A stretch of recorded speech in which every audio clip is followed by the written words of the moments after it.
성도들은 어떤 존재인가? 하나님이 복을 주실 것입니다라고 생각하고 믿으면서 함께하는 지체들을 축복하는 존재가 바로 성도이지요. 그래서 늘 우리가 함께하는 사람들을 축복하면서 하나님의 은혜를 구했으면 합니다. 우리 서로에게 인사하겠습니다. 하나님께서 은혜 베풀어 주실 것입니다. 다시 한번 인사하겠습니다. 하나님께서 당신에게 복을 주실 것입니다. 네, 감사합니다. 늘 축복하며 사는 우리 모두가 될 수 있기를 간절히 소망합니다. 이 시간 저는 가정의 회복이라는 제목을 가지고 함께 하나님 말씀 받고 함께 은혜 받기를 원합니다. 여러분, 우리가 잘 아는 한자성어 중에 가화만사성이라는 한자성어가 있지요. 가화만사성. 이 한자성어의 뜻은 집안이 화목하면 모든 일이 잘 된다라는 그런 뜻을 가지고 있지요. 그러니까 가정이 화목하면 모든 게 행복해진다, 모든 게 잘 풀린다라고 이렇게 생각하며 사람들은 이 한자성어를 매우 좋아합니다. 그만큼 이 가정의 화목의 중요성이 얼마나 중요한지를 우리에게 말해주고 있습니다. 여러분, 아라비아 속담에 이런 말이 있습니다. 가정이야말로 이 지상에서 가장 천국과 유사한 공동체이다. 그러므로 당신의 가정이 천국과 닮게 애쓰라라는 이런 아라비아 속담이 있습니다.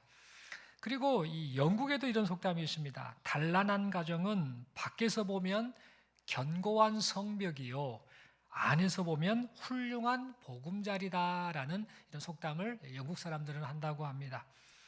여러분, 이처럼 이 세상에 사는 사람은 누구나 가정의 행복 그리고 가정의 화목을 꿈꾸며 삽니다. 그런데 안타깝게도 화목하지 않은 가정이 있음을 보게 됩니다.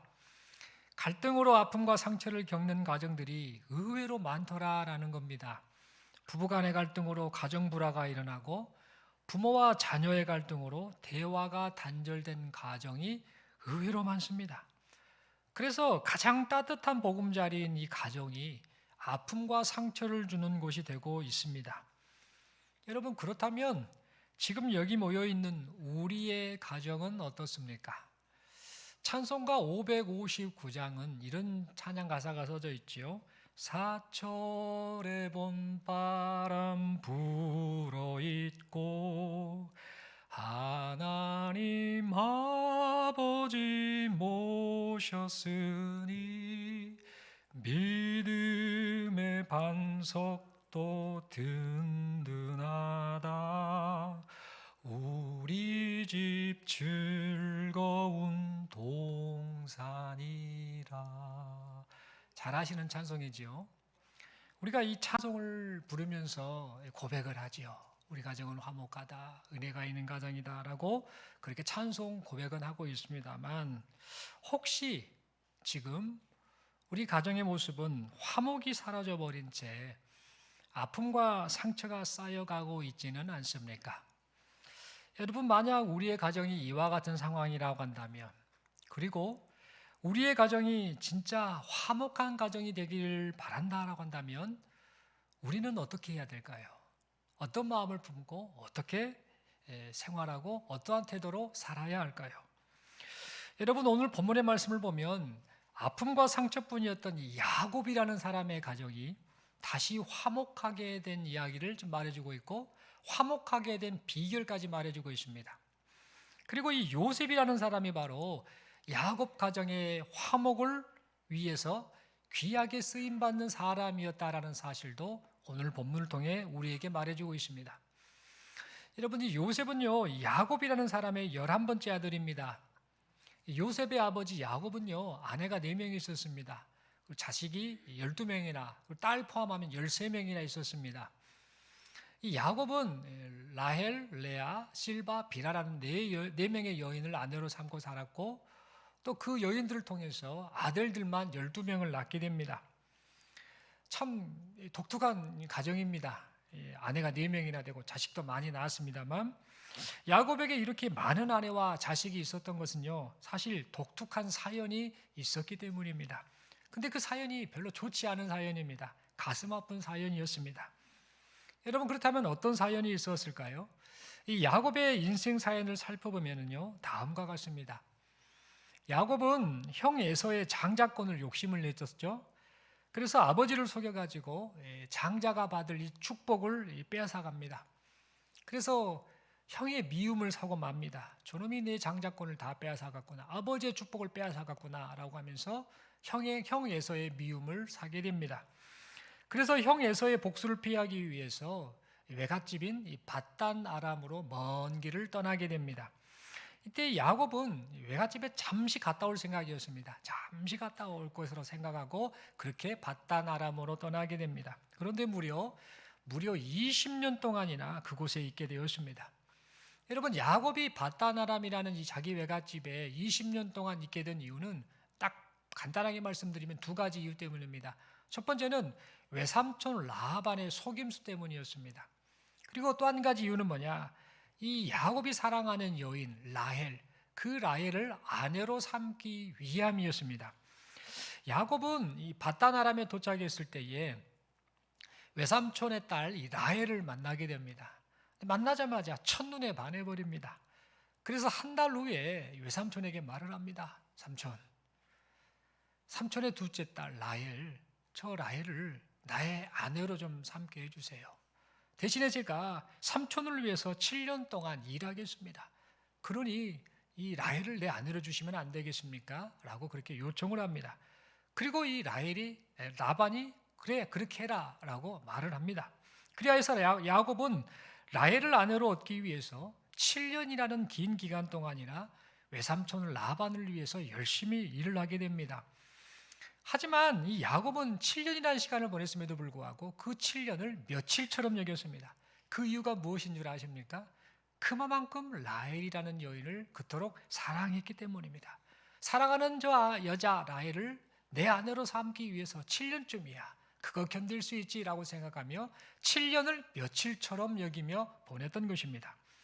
이제 마침내 7년이 지났습니다. 그래서 야곱은 드디어 라헬과 결혼을 하게 됩니다. 그런데 이때 외삼촌 라반이 야곱을 속이고 맙니다. 신혼 첫날 밤에 그 신혼방에 라헬이 아닌 라헬의 언니 레아를 그 방으로 집어넣어버린 겁니다.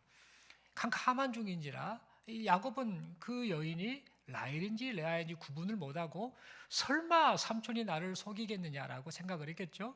그렇게 생각했기 때문에 그렇게 첫날 밤을 치르게 됩니다. 그런데 다음날 이 야곱은 외삼촌 라반에게 속은 것을 알게 됩니다. 하지만 라헬을 너무나 사랑했던 이 야곱은요 라헬을 아내로 얻기 위해서 7일 후에 이 라헬과 다시 결혼하는 조건으로 라반을 위해서 7년을 더 일하게 됩니다. 여러분, 이때 이 야곱이 어떤 생각이 들었을까요? 내가 라헬을 아내로 얻기 위해서 이미 7년을 다 보내는데 사랑하지도 않은 저 여자 레아 때문에 7년을 더 고생을 해야 된단 말인가? 라는 그런 생각이 분명 들었을 것입니다. 그래서 레아에 대한 좋지 않은 감정이 야곱에게 있었겠지요. 여러분, 창세기 29장 31절 말씀은요, 레아를 향한 이 야곱의 마음이 좋지 않았다라는 사실을 말해주고 있습니다. 창세기 29장 31절 상반절입니다. 여호와께서 레아가 사랑받지 못함을 보시고, 이 야곱이가 레아를 사랑하지 않는 겁니다.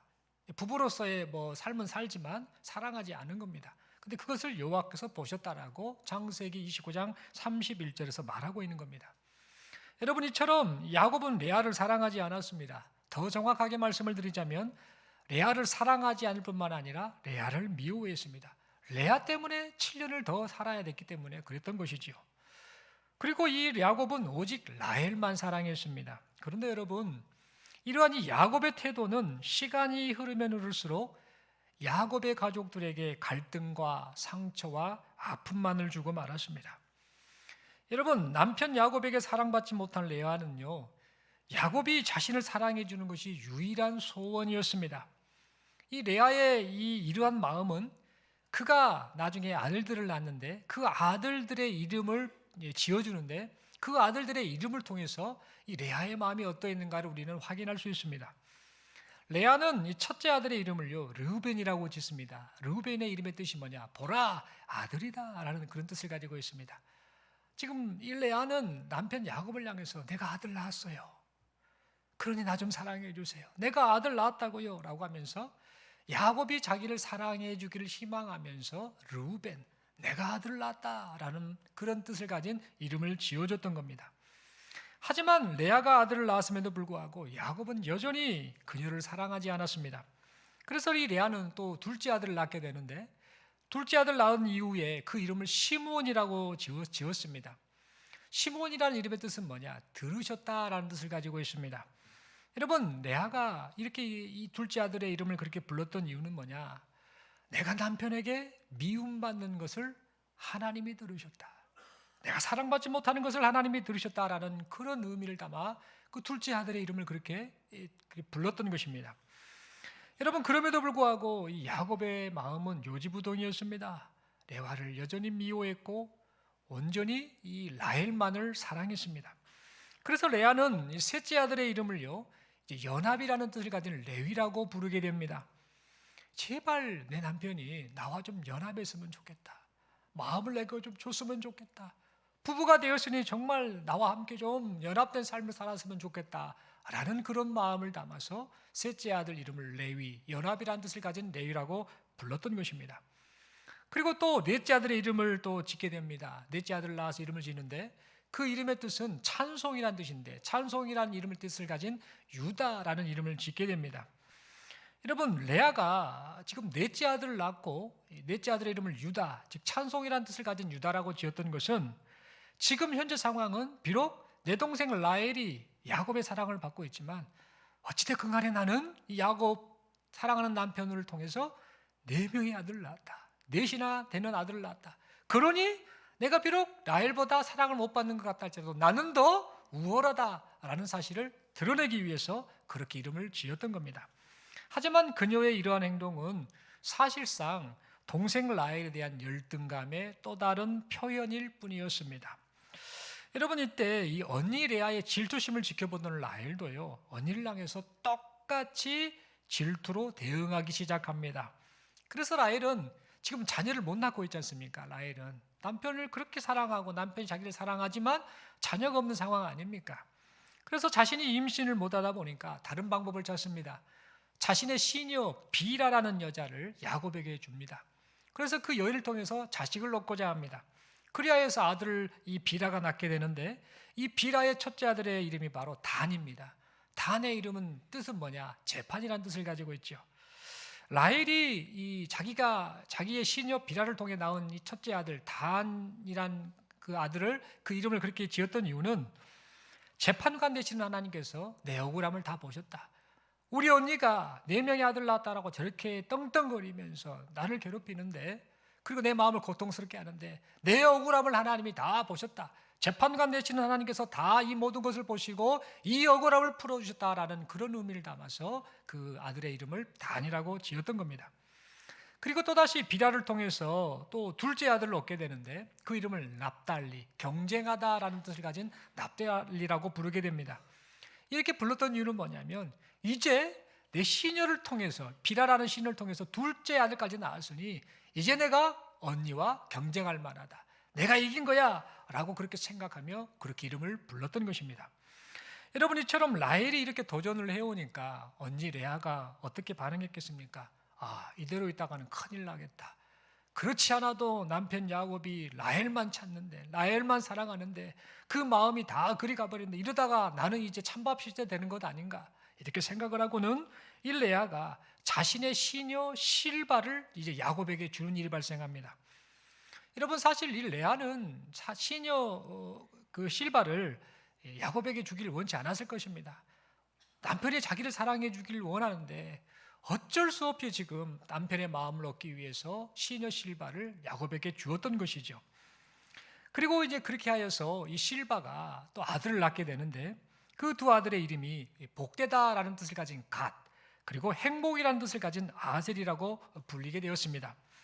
여러분, 레아가 시녀 실바가 낳은 이 두 아들의 이름을 복되다, 행복하다라는 이름으로 불렀던 것은 또다시 아들을 얻은 자신이 이제 내가 동생에게 이겼다, 승리했다, 그러니 나는 복된 사람이야, 나는 행복해 라는 그런 마음을 표현한 뜻으로 그렇게 이름을 지었던 것입니다. 그런데 문제는 야곱의 마음이 여전히 라헬에게만 향했다라는 사실입니다. 그래서 이 레아는 수태를 촉진한다라는 이 합한 채를 동생 라헬에게 줍니다. 양보하면서 대신에 내가 남편 야곱과 동침하기를 원한다라고 그렇게 요구를 합니다. 그래서 이 남편의 마음을 얻고자 했던 것이죠. 그리하여서 합한 채를 라헬에게 준 대가로 이 레아는 야곱과 동침하여 2명의 아들을 더 낳게 됩니다. 그 한 명의 이름이 무엇인가? 이사갈인데요, 보상하다라는 뜻을 가지고 있습니다. 이렇게 이름을 불렀던 이유가 뭐였을까요? 지금 레아는 지금 자기가 시녀 실바를 남편에게 줬잖아요. 그렇게까지 남편의 마음을 사고자 했던 이 레아, 그리고 합한 채를 라헬에게 양보하면서까지 남편의 마음을 사고자 했던 그 자신의 아픔, 이것을 하나님이 다 보시고 하나님이 보상하셨다라는 그런 의미로 그 아들의 이름을 그렇게 불렀던 것입니다. 그리고 마지막 한 명 아들, 이 아들은 거주하다라는 뜻을 가진 스불론이라고 불렀습니다. 여러분, 이렇게 불렀던 이유가 뭐냐면, 이제 내가 아들을 이렇게 많이 낳았지 않느냐, 6명이나 된 아들을 낳았으니까 이제 남편 야곱이 내게 마음을 주겠지, 그리고 나와 거주하며 살겠지라는 그런 바람을 가지고 그렇게 이름을 불렀던 것입니다. 그런데 여러분, 이 레아의 이러한 소원은요, 뜻밖의 장애를 만나고 맙니다. 그동안 임신이 되지 않았던 야곱이 가장 사랑했던 여자 라헬, 그 라헬이 임신을 하게 됩니다. 그리고 아들을 낳게 됩니다. 그 아들이 누군가? 바로 요셉입니다. 이 요셉의 이름의 뜻은 뭐냐면 더하다라는 뜻입니다. 이 이름을 지어준 이유가 뭐냐면, 이 라헬은 이제 어렵게 아들을 하나 낳았지 않습니까? 이제 아들을 더 낳아야겠다, 더 낳아야겠다라는 그 욕심을 표현한 그런 이름이 바로 요셉이었던 겁니다. 한편 사랑하는 아내 라헬이 아들을 낳자 야곱의 마음이 어떻겠습니까? 천하를 얻은 것과 같았겠지요. 그래서 너무너무 기뻤을 것입니다. 야곱은 라헬 말고도 레아, 실바, 그리고 비라라는 3명의 아내가 있었고, 또 이 여인들을 통해서 10명의 아들이 더 있었습니다만, 그에게는 오직 라헬뿐이었습니다. 그리고 라헬이 낳은 요셉뿐이었습니다. 라헬과 라헬의 아들 요셉만이 야곱의 유일한 사랑이었습니다. 여러분, 이때 이 레아, 실바, 비라의 아픔이 얼마나 컸을까요? 같이 살기는 사는데 온통 마음이 라헬에게만 쏠려 있고, 라헬이 낳은 이 요셉에게만 쏠려 있으니 그것을 지켜보고 있는 다른 아내들의 심정이 어떻겠습니까? 그리고 그런 어머니들의 모습을 보고 있는 아들들, 이 10명의 아들들의 마음이 얼마나 괴로웠겠습니까? 그래서 이 10명의 자식들은 이구동성으로 말했을 겁니다. 우리 아버지는 우리 엄마를 사랑하지 않으셔. 우리들도 사랑하지 아니셔. 우리 아버지의 관심은 온통 라헬과 그의 아들 요셉에게만 있어 라는 이런 말을 했을 것입니다. 그런데 여러분, 아들들에게 이러한 이 섭섭한 마음이 계속해서 쌓여갈 때에 2가지 끔찍한 사건이 발생하고 맙니다. 첫 번째 사건은 레아가 낳은 딸, 이 디나라는 이 딸이 세겜에서 성적 수치를 당하는 일이 발생하고 맙니다. 이 레아, 이 첫째 딸이었던 레아의 딸이죠. 이때 이 디나의 친오빠였던 시므온과 레위, 레아의 아들들입니다. 이들이 세겜족의 남자들 다 칼로 쳐 죽입니다. 그리고 다른 아들들은 그 성읍의 가축과 물건을 다 약탈하게 됩니다. 그런데 이 소식을 이제 아버지가 듣게 됩니다. 그러니까 알고 나서는 아버지가 레아의 아들 시몬과 레위를 아주 심하게 꾸짖게 됩니다. 여러분, 왜 그랬을까요? 잘했다. 디나가 부끄러운 일을 당했는데 이 디나의 그 마음의 아픔을 복수해줘서 잘했다라고 오히려 칭찬해도 부족할 판국에 지금 이 야곱은 시몬과 레위의 행동을 보며 그렇게 꾸짖었던 겁니다. 여러분, 왜 이렇게 꾸짖었을까요? 그 이유는 야곱은 지금 관심이 라헬이 낳은 아들 요셉에게 있었다고 말씀드렸는데, 이 시몬과 레위가 지금 이 세겜족을 지금 죽인 이 사건으로 인해서 오히려 이 라헬과 라헬의 아들 이 요셉이가 그들의 안정이 지금 위협을 당할 만한 상황을 만들었다라고 생각을 했기 때문입니다. 여러분, 여기서 우리가 생각해 볼 점이 있습니다. 그것은 뭐냐? 만약에 이 딸 디나라는 이 딸이 레아의 딸이 아니라 야곱이 그토록 사랑하는 라헬의 딸이었다라고 생각한다면, 그렇게 가정한다면 이 야곱은 어떤 반응을 보였을까요? 만약 그랬다면 야곱은 분명 세겜 족속에게 복수한 이 시몬과 레위를요 엄청나게 칭찬했을 겁니다. 잘했다. 어찌 감히 라헬의 딸 이 디나를 이 저놈들이 그래? 하면서 오히려 시몬과 레위를 칭찬했을 것입니다. 그런데 이 디나는 레아의 딸이었던 것이죠. 이처럼 야곱은 라헬만을 지나치게 편애했습니다. 그래서 이 야곱의 아들들은요, 이 디나 사건에 대한 이 아버지 야곱의 반응을 싹 보면서 지켜보면서 아버지에 대한 강한 불만을 더욱 품게 됩니다. 그런데 야곱의 가정에 또 하나의 문제가 발생하고 맙니다. 레아의 큰아들 이 르우벤이요, 라헬의 시녀이자 야곱의 첩인 비라와 동침을 하게 된 겁니다. 그래서 이 르우벤이 아버지의 아내와 동침을 하였으니 죽어 마땅했지요. 그런데 이 야곱은요, 르우벤에게 아무 말도 하지 않습니다. 그냥 침묵해버립니다. 가만히 있어버립니다. 따끔한 말 한마디 전혀 하지 않습니다. 여러분, 야곱이 이 르우벤을 용서했기 때문에 아무 말을 하지 않았던 것일까요? 결국 아닙니다. 야곱이 르우벤에 대해서 아무 말을 하지 않았던 것은요, 르우벤에 대한 큰아들이거든요. 이 르우벤에 대한 아버지로서의 의무를 포기했기 때문입니다. 야곱은 라헬을 통해서 얻은 요셉, 이 요셉만 자기 자식으로만 생각했던 겁니다. 다른 자식들에 대해서는 별로 기대를 걸지 않고 이 야곱이 살았던 것입니다. 여러분, 이처럼 이 야곱의 가정에는요, 계속해서 심각한 갈등과 상처가 쌓여가고 있었습니다. 그런데 여러분, 이 모든 갈등과 상처의 결과가 결국 누구에게 갔는가? 결국 요셉에게로 향하고 말았습니다. 여러분, 이 야곱은요, 사랑하는 아내 라헬이 요셉의 동생 베냐민을 낳고 죽자 이제 아내를 잃어버리니까 온통 그의 관심을요, 요셉에게 쏟기 시작했습니다. 그래서 요셉에게는요, 채색 옷을 입혔습니다. 다른 아들들에게는 대충 입혀놓고 화려한 이 채색 옷을 요셉에게만 입혔습니다. 그 결과 이 아버지로부터 편애를 받았던 이 요셉은요, 자연스럽게 자기중심적인 태도를 가지게 됐습니다. 아버지가 온통 자기 말을 다 들어주는 거거든요. 오냐 하면서 애지중지하는 아버지의 모습을 보거든요. 형들도 자기에게 함부로 못하거든요. 아버지가 자기 말을 위하니까. 그러다 보니 자연스럽게 이 요셉이는 자기중심적인 태도, 그런 마음으로 삶을 살게 되었던 겁니다. 자기중심적인 태도를 가지니까 형들의 입장이 곤란하든지 안 곤란하든지 그런 걸 생각하지 않습니다. 자기중심적으로 생각하니까 자연스럽게 아버지와 이런저런 대화를 나누다가 스스럼 없이 이 형들의 잘못을 아버지에게 고자질까지 하게 됩니다. 그뿐만이 아닙니다. 아버지와 형들이 자기 자신에게 요셉에게 절을 하는 꿈을 꿨다라고 하면서 그것까지 자랑하는 그런 모습을 보이게 됩니다.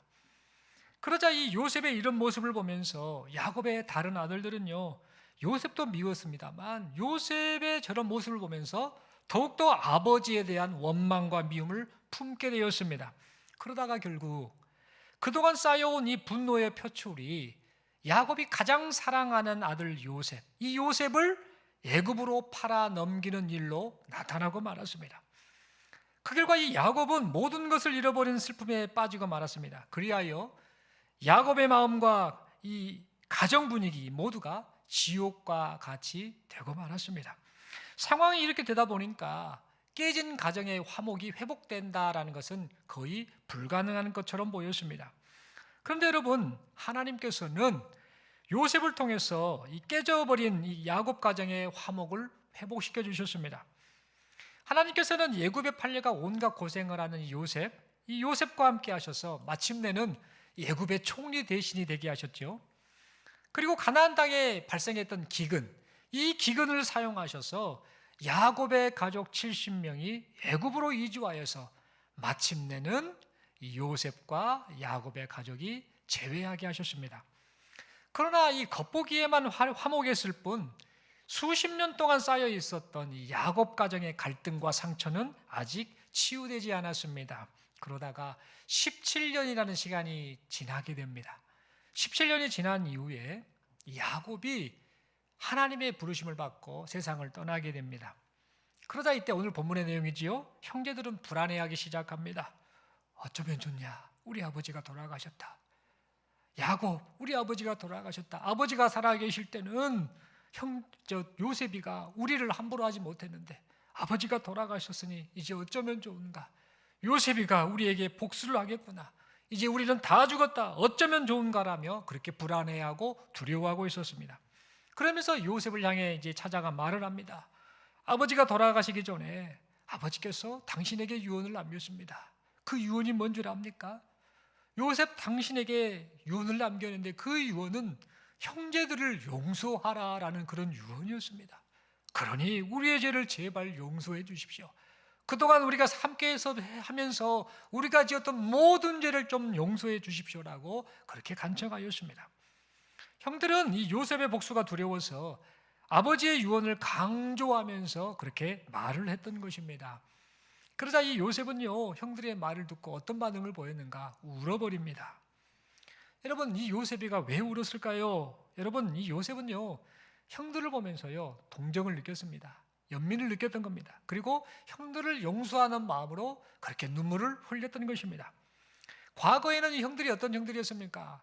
이 동생 요셉 앞에서 허세를 부리고 힘을 자랑하던 그런 형들이었는데, 지금 요셉 앞에서 애절하게 자비를 구하면서 살려주세요, 용서해 주세요라고 하는 이 모습을 보자 이 요셉이는 형들의 모습을 보며 연민을 느꼈던 것입니다. 그리고 비록 자신이 애굽에 발려와서 그 온갖 고생을 했습니다만 이 모든 과정이 하나님께서 야곱의 가정을 살리시려는 하나님의 계획이었음을 이 요셉이가 알았기 때문에 형들에 대한 용서의 마음으로 그렇게 눈물을 흘렸던 것입니다. 그래서 이 요셉은 또 형들을 향해 말을 합니다. 당신들은 나를 해하려 했으나 하나님께서 그것을 선으로 바꾸사 결과적으로 생명을 구원하셨습니다. 그러니 두려워하지 마십시오.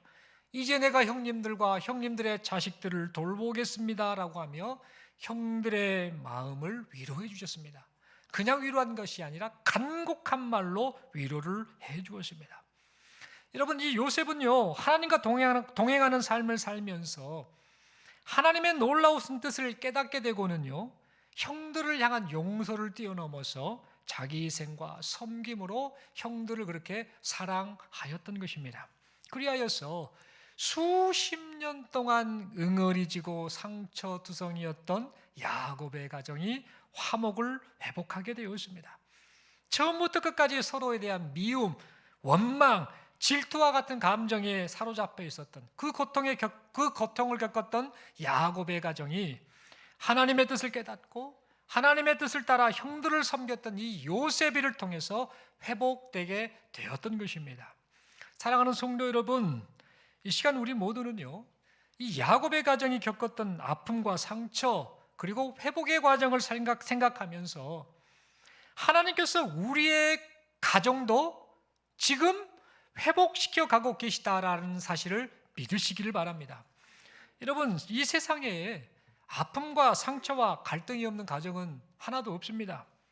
여러분 생각해 보십시오. 믿음의 조상이라고 불리는 사람이 누굽니까? 아브라함이죠. 이 야곱이가 누굽니까? 아브라함의 손자 아닙니까? 믿음의 조상 아브라함의 손자 이 야곱의 가정에, 그리고 야곱의 12아들이 나중에 누구가 됩니까? 이스라엘의 12지파의 족장, 조상이 되지 않습니까? 참 위대한 가문, 위대한 가정입니다. 그런데 여러분, 아브라함의 손자 야곱 가정에, 그리고 12지파 조상들인 이 야곱의 가정에 이렇게 가슴 아픈 가정 불화가 짧은 기간이 아니라 수십 년 동안 있었다라는 사실이 여러분은 믿어지긴 하십니까? 절대 믿어지지 않습니다. 에이, 설마 그랬겠어? 가정이 얼마나 화목했겠어? 얼마나 좋았겠어라는 생각이 들지 않겠습니까? 하지만 이 야곱의 가정은요, 수십 년 동안 가정 불화 속에서 살아왔습니다. 그런데 여러분, 우리 하나님께서는요, 상처투성인 이 야곱의 가정의 아픔을 치유하시고 회복시켜 주셨습니다. 하나님과 동행하는 사람인 요셉의 자기 희생과 섬김을 통해서 야곱의 가정을 그렇게 회복시켜 주셨습니다. 그리고 마침내 야곱의 가정을 하나님의 그 생명 살리시는 그 뜻을 이루는 귀한 도구가 되게 하셨습니다. 여러분, 그러므로 혹시 우리 가정에 아픔과 상처, 갈등이 있다 할지라도 하나님께서 이 모든 가정의 문제를 지금도 해결해 가고 계심을 믿으시길 바랍니다. 우리의 가정을 통해서도 하나님께서 뜻을 이루고 계시다라는 사실을 믿으시길 바랍니다. 여러분, 물론 오늘날 가정 문제가 심각한 것은 사실입니다. 이 시대를 보면은요, 부부 갈등이 갈수록 심화되고 있습니다. 사랑해서 만나서 그리고 결혼했으면 행복하게 살면 얼마나 좋습니까? 사랑해서 만나 결혼했으니 행복하게 사는 것이 마땅한데 미움과 분노의 마음을 품고 서로 아픔과 상처를 주는 가정이 많습니다. 그래서 겉모습만 화려한, 겉모습만 화목한 쇼윈도우 부부로 사는 사람들이 의외로 많습니다. 뿐만 아니라 부모와 자녀 간의 갈등이 심한 가정도 많습니다. 자식을 위한다는 이유로 자녀에게 폭언을 퍼부어서 자녀가 갈수록 탈선하는 가정도 의외로 참 많습니다. 에베소서 4장 6절을 보면은요, 이렇게 말하고 있지요. 부모를 향해서 말하지요. 너희 자녀를 노엽게 하지 말고 주의 교훈과 훈계로 양육하라라고 그렇게 말씀하고 있습니다. 그런데 여러분, 주의 교훈과 훈계가 아닌 내 교훈, 내 훈계로 자녀를 양육하려다가 뜻대로 안 되면 어떻게 합니까? 분노를 표출하지요. 그래서 자녀의 마음을 더 아프게 하는 그런 부모들이 의외로 많습니다. 그래서 부모와 자녀의 갈등이 점점 커져서 골이 깊을 대로 깊어져 버린 그런 가정이 있습니다. 여러분, 어떤 가정은 형제지간의 원수로 사는 사람들도 있습니다. 부모의 피를 물려받은 한 형제인데, 그리고 어려서부터 한 가정에서 함께 자라고 같은 추억을 많이 공유한 한 형제임에도 불구하고 이런저런 서운함과 상처로 인해서 형제간에 무관심하거나 등을 돌리는 가정도 있습니다. 여러분, 그래서 화목이 깨진 가정 때문에 괴로워하고 힘들어하는 사람들이 참 많습니다. 여러분, 그러나 우리는 절대 잊지 말아야 합니다. 그런 상황이랄지라도 하나님께서는 이 모든 가정의 아픔을 회복시켜 주실 것입니다. 그래서 아픔과 상처가 아닌 화목을 이루는 가정을 만들어 가실 것입니다. 그렇다면 여러분, 하나님께서 가정을 회복시켜 가시는 방법이 뭘까요? 하나님께서 이 가정을 회복시키시고 화목하게 만드시고 이 가정을 통해 하나님의 뜻을 이루실 것인데, 그런 일들을 이루시기 위해서 하나님이 쓰시는 방법이 무엇일까요? 여러분, 하나님께서는 화목이 깨진 이 야곱의 가정을 회복시키시기 위해서 요셉의 자기 희생과 요셉의 섬김, 이것을 사용하셨습니다. 이처럼 하나님께서는 하나님과 동행하며 사는 우리의 자기 희생과 섬김을 사용하기를 원하십니다.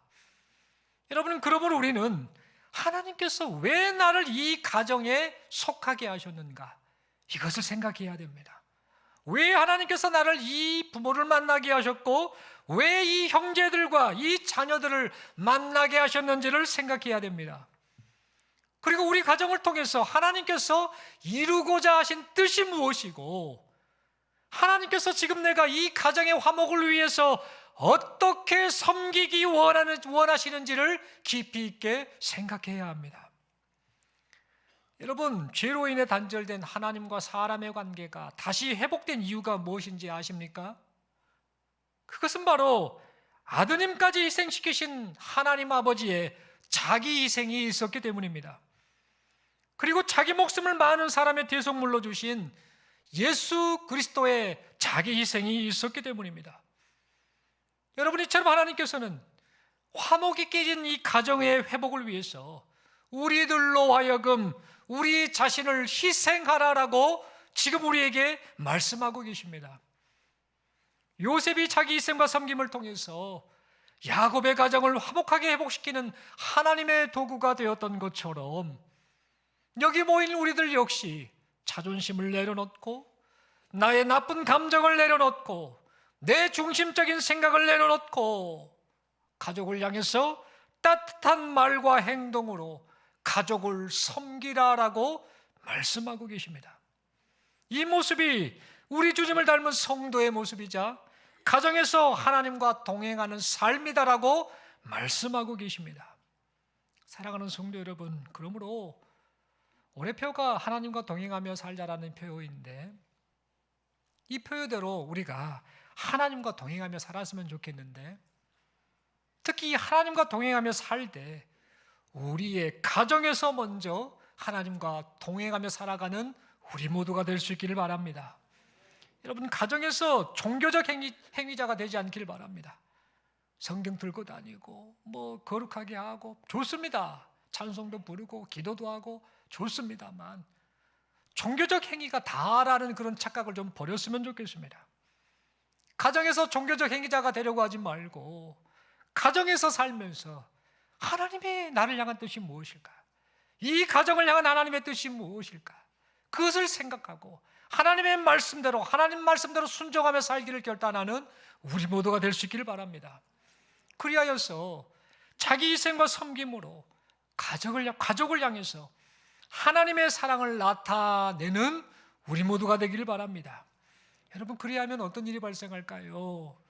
긴 세월 동안 묵혀있는 우리의 가정의 아픔, 우리 가정의 상처, 이것이 하나님의 놀라운 은혜로 치유되고 회복될 줄로 믿습니다. 사랑하는 성도 여러분, 말씀의 결론을 맺습니다. 우리가 가정에서도 하나님과 동행할 때 우리의 가정이 회복될 것입니다. 여러분의 지금 가정 상황이 어떤가 가만히 한번 돌아보십시오. 남 탓할 필요 없습니다. 가정의 회복을 위해서 하나님이 먼저 우리에게 이 말씀을 통해 지금 말씀하고 계십니다. 네가 희생해라. 네가 섬겨라. 네가 내 앞에서 나와 동행하는 자답게 가정에서 살거라라고 그렇게 말씀하고 계십니다. 여러분, 이 점을 생각하면서 우리가 잊지 말아야 할 것은 우리가 가정에서도 하나님과 동행할 때 우리 가정이 회복된다라는 사실을 잊지 않기를 바랍니다. 그러므로 가정에서도 하나님의 말씀을 따라 자기 희생과 섬김을 실천하는 우리 모두가 되길 바랍니다. 그리하면 우리의 가정이 천국을 이루는 화목한 가정이 될 줄로 믿습니다. 또한 하나님께서 우리 가정을 통해서 생명 살리시는 뜻을 이루어 가실 줄로 믿습니다. 우리 서로에게 이렇게 인사하겠습니다. 가정에서도 하나님과 동행하며 삽시다. 한 번 더 인사하겠습니다. 가정에서도 하나님과 동행하며 삽시다. 한 번 더 긴 문장입니다만 생각하면서 서로에게 축복합니다. 하나님과 동행할 때 성도님의 가정이 회복될 것입니다. 마지막으로 서로에게 손을 내밀며 축복합니다. 예수님처럼 희생하고 섬기며 삽시다. 아멘이십니까? 이 야곱의 가정이 정말 비참한 가정입니다. 어찌 보면 세상의 눈으로 봤을 때, 그렇죠? 근데 하나님은 그 가정을 통해서 하나님의 뜻을 결국 이루십니다. 회복시켜 주셨습니다. 사실 이 야곱의 이 가정사를 보면은 기가 막힌데 이렇게까지 이런 사연이 있었나 생각할지 모르는데 이것과 비교하지는 못합니다만 우리네 가정사도 그렇게 좋지는 않을 수 있습니다. 그러나 하나님은 우리 가정을 회복시켜 주시기를 원하십니다. 그 회복시켜 주시는 그 도구가 여기 모인 우리다라는 사실을 생각하며 하나님의 말씀을 따라 우리 자신을 먼저 희생했으면 합니다. 섬겼으면 합니다. 말씀대로 살았으면 합니다. 그래서 우리의 사랑과 우리 섬김, 우리 희생을 통해서 우리 사랑하는 가족들의 마음이 회복되고 화목되어서 이 가정을 통해 하나님께 영광을 올려드리는 그런 복된 가정 될 수 있기를 간절히 소망합니다. 기도드리겠습니다. 하나님 아버지 감사합니다. 말씀 받았습니다. 가정의 회복 너무나 바랍니다. 하나님과 동행하며 산다라고 하면서 우리가 가정에서도 하나님과 동행하며 살고 있는지 가만히 돌아봅니다. 하나님, 겉으로는 우리가 웃고 있습니다만 가정을 생각하면 마음이 찢어집니다. 여러 가지 많은 인생의 문제, 갈등으로 힘들어하는 것이 우리 현실입니다. 하나님 다 보고 계시고 알고 계시는데 오늘 특별히 야곱의 가정을 회복시켜 주신 이 사건을 통해 우리에게 위로하시고 은혜 베푸심을 믿습니다. 이제 요셉이가 자기 희생 섬김을 통해서 야곱의 가정을 회복시키는 중요한 역할을 했던 것처럼 여기 모인 우리 모두가 자기 희생과 섬김을 통해 가정을 회복시키시는 하나님의 귀한 도구로 살게 하여 주시옵소서. 하나님 말씀 들으사오니 이제 마음을 좀 내려놓게 하시고 겸손하게 은혜를 구하게 하시고 내 자신을 돌아보게 하셔서 하나님 앞에 참으로 하나님과 동행하며 살아가는 신실한 믿음의 인생을 살아드리게 하여 주시옵소서. 은혜 주심을 믿습니다. 감사합니다. 우리 주님 예수님 이름으로 기도드리옵나이다. 아멘.